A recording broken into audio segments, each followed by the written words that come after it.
Shabbat Shalom. It is said that every Jewish month has a holiday except for the month of Mar Cheshvan. We just finished the month of Kislev, which had the holiday of Hanukkah. Next month we're going to have the month of Shvat, which has the holiday of... See, this is easy. The month of Adar, Purim, the month of Nisan, Pesach. How about the month of Tishrei? Now, all of them, right? Rosh Hashanah, Yom Kippur, Sukkot, Simchat Torah, all of them. What about the month we're in right now? The month of Tevet. There is a fast day. Asara b'Tevet. Jewish holidays are sometimes not so creatively named. The 10th of Tevet, and before you complain about the boring name, 4th of July, not exactly creative either.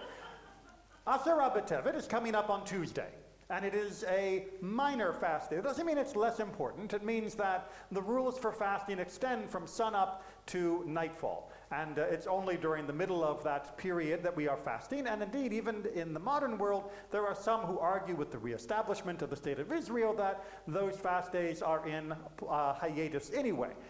But that you can find out more about when you watch my videos on the different holidays. For today, I want to focus on what does Asara b'Tevet actually commemorate. Now, it's a fast day, so you can probably figure out it's something sad.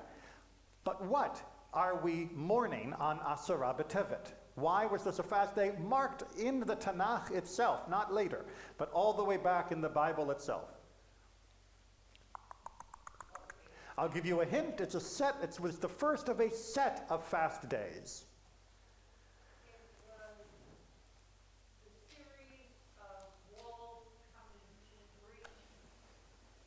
We didn't quite preach yet. This is the siege. All right, so Asara b'Tevet is the beginning of the siege of the city of Yerushalayim, the city of Jerusalem, by Nebuchadnezzar, by the Babylonian Empire in around the year 586. We'll give a few little buffer moments on exactly the chronology, but around 586 BCE. So 2,500 years ago, give or take a year or two. Now, why were the Babylonians attacking Jerusalem? You might be thinking, well, because they're Babylonians, and the Babylonians are known for being a brutal empire that went around conquering places. So why wouldn't they be conquering Jerusalem at the same time? And you'd be right, they were brutal and they did conquer everywhere. But here's the thing, they had already conquered Jerusalem by the time they were besieging the walls of Jerusalem. And I don't mean that metaphorically. What I mean is that Jerusalem, indeed the entire kingdom of Judah, which was all that was left of the Jewish independent state since the northern kingdom had been overrun and destroyed by the Assyrians in 722 BCE, we had already given up. The Babylonians came knocking a number of years earlier and said, yeah, you belong to us now.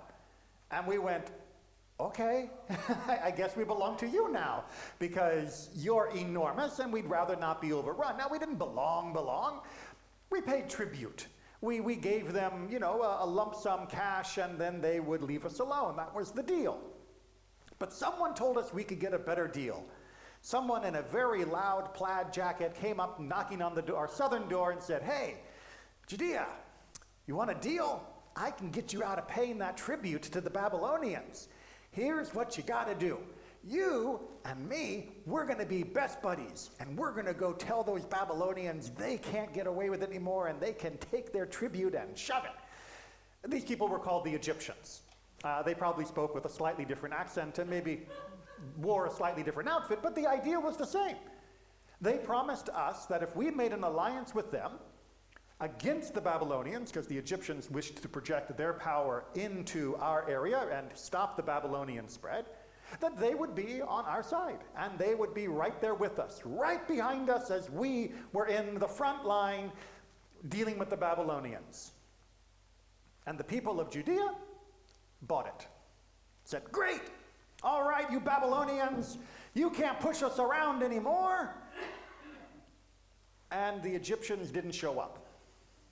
And the Babylonians said, well, we have to make an example of you, Judea. So you want to fight? Fine, we'll fight.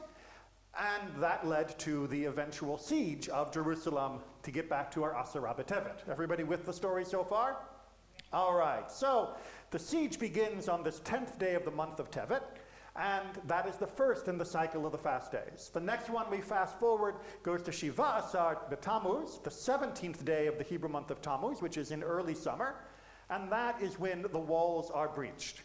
But that isn't the last in the cycle. The next few weeks pass as the fighting continues within the city itself, and eventually the last refuge, the last holdout, the Temple Mount, which was a raised, nearly fortress-like area, is also breached and destroyed on a day that may be more familiar, Tisha B'Av, on the 9th day of Av. And indeed, that day continues to be the day of mourning that is most acute for our people throughout our entire history, and many other tragedies have been bundled on that same day. So, siege, breach, destruction. We're all done, right? No. There's one more. There's one more day in the cycle of this day of fasting and pain and misery tied into the destructions of the Babylonians. Gedalia, the fast of Gedalia, Tzom Gedalia. Wait a minute, it's not named for a number. It's not named for a particular day. It happens to be the day after Rosh Hashanah, so it's easy to remember. But Tzom Gedalia, the fast of Gedalia, commemorates Mr. Gedalia.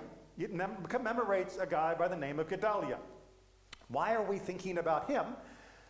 Well, because when the Babylonians got done, and they dusted themselves off from having burnt the temple to the ground and taken so many people captives, and when they looked around and saw that the people of Judea had basically run to the four corners of the world, fled to any of the other places they might hide in the neighboring countries, they went, well, wait, this isn't what we wanted. Right? We're not here to exterminate you. We're here to pacify you. And for that to work, you got to be here, because we want that tribute again, and the only way we're going to get tribute is if you're actually working and doing stuff here in the country, work in the fields, and making the money or the produce that we're going to collect. So it's okay, come back. Come on, guys, back. And they found that people were not really eager to come running back into Judea with all of this having happened. And so they said, what we need is we need a local guy. We need to appoint a governor, a Jewish governor, that will be in charge of administering the district in our absence. And this will allow us to get our tribute back, and everything will be hunky-dory. Good plan, right? And so Mr. Gedalia was chosen. I mean, they had all the royal family in chains already, so they needed someone else, and Gedalia was the choice. And Gedalia is put into position of power and says to all the Jewish people, you don't need to fear the Babylonians anymore. It's over. The fighting is over. Come back to your homes, plant your fields, tend to your vineyards. We will go on. Just come back. And people began to hear the call and began to regather into the cities and the villages and to rebuild. But there was a group of people who said, wait a minute, that sounds an awful lot like giving up. It was. And we don't think this should be allowed. And so they had a little meeting with Gedalia. They came together. People warned Gedalia that this group was trouble. And he's like, no, we just need to get everybody back together and settle down. And they get together for a lovely lunch conference. And they reach across the table and murder him.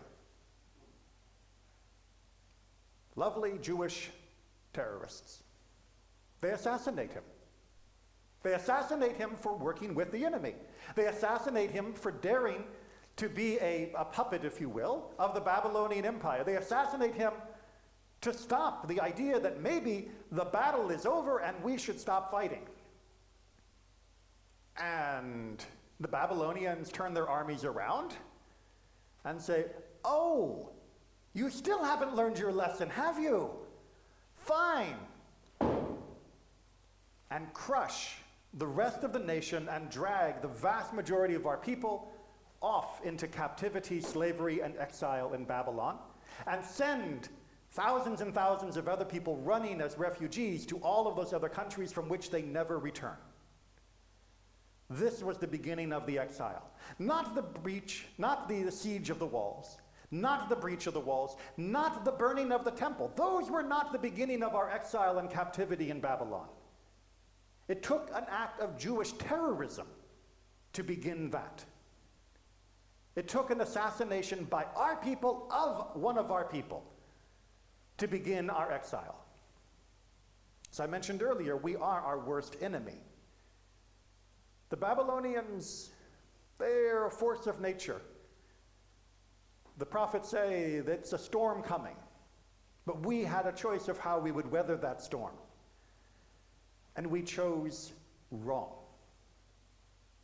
for which we ended up in exile for the next 70 years. And only by the grace of God did the Persians come along and beat up the Babylonians, because there's always a bigger dog. And the Persians allowed us to return as tributaries and vassals back into our own state. A state of affairs that would continue all the way to the days of the Maccabees. So think for a second, what did those terrorists accomplish? Well, what did they want to accomplish? They wanted Jewish independence, Jewish freedom, Jewish liberty. Why should we be a vassal tributary of this empire? Don't cooperate under any circumstances. Murder in the streets. If they'd had bombs, they would have been bombing the buses. Because how dare anyone compromise with these enemies? Don't they realize we are God's holy people, even though we don't act like it? They have no right to do this to us. And what did we get for the next 500 years? We were a vassal tributary state of powerful empires. First the Babylonians, then the Persians, then the Greeks, then the Ptolemies, and then the Seleucids. And then after a brief respite of independence, the Romans again. And then we got into internecine warfare and sectarianism and assassinations of one another, and that also brought down the Roman Empire upon us, which led to 2,000 years of exile. Do you see a pattern here? Because our sages certainly did, and the prophets certainly did. That when we are willing to stab each other in the back, that is when we lose. When we think that hurting the other person is more important than overcoming the crisis that we face, that is when we lose. When we think that some act of petty revenge, some symbolic act of violence or insult, some harassing of another because we're so angry that we seem to have not gotten what we wanted, but at least we can spit in their eye, this is when we lose. We've got 2,000 plus years of history to learn from here, people. Can we not learn from this? How often in our own private lives, not on the scale of empires and nations, not on the scale of the global rise and falls of different states, but in our own personal life, are we upset at what is happening in our life with someone else, in our relationship, our jobs, whatever it might be? And rather than choosing to find a way to get past the crisis, even if it means not getting 100% of what we want, we choose instead to poke someone in the eye just because it makes them cry. And that will make me feel at least like I have some power in this powerless situation. Or at least I can hurt them as much as they've hurt me. And then, well, I won't actually feel better, but I'll pretend like I do.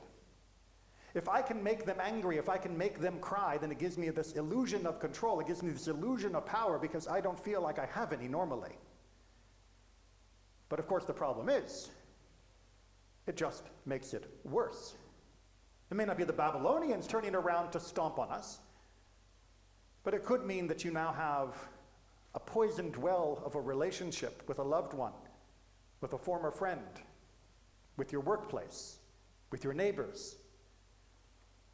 And it may take a while to reclaim that, if ever. Or perhaps you can just descend if the other person is willing to play along the part of tit for tat, feuding after one after the other, where now the only goal that is left is making sure the other side bleeds. And every time they do that back to me, I have a new reason to do it back to them. Again and again and again and again. From the microcosm of our own lives to the macrocosm of the international stage, this has repeated again and again. But I forgive the other nations of the world. Judaism says, yes, they're basically idiots. They're stupid. They're power-hungry monsters. That's what empires do. But how do we excuse ourselves? This is not a secret. We read about it in the Torah today, and the reconciliation between Joseph and his brothers. We read about it in the Haftarah today, with the vision of Judah and Joseph being united again. We read about it constantly throughout the Torah, and I should remind you, the Torah is not a secret book. We've got multiple copies in there that we read out publicly. We put copies in the pews. It's freely available online. Now, Judaism doesn't believe that the great insights of life are secretly kept by some mystical group at the top of a Tibetan plateau. No, God revealed this to us. That's the point of revelation, that you don't have to go looking for the secret answers to life. The answers were stapled to our foreheads, and yet we still seem to be unable to see them.